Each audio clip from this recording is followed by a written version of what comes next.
Hello everyone, in this video I will show you how to fix calendar time to leave disabled or grayed out in iPhone 15 Pro Max.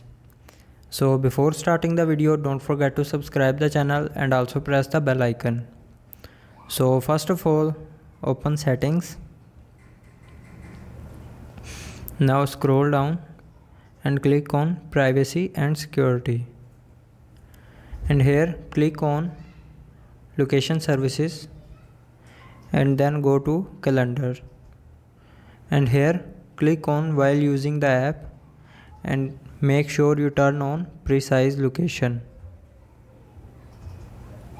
After turning on precise location, go back to settings and then scroll down and open calendar. Now here click on default alert times, and now you will see a time to leave button,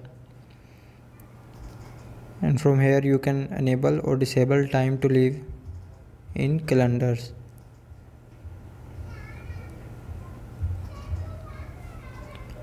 So I hope you liked the video. Thanks for watching.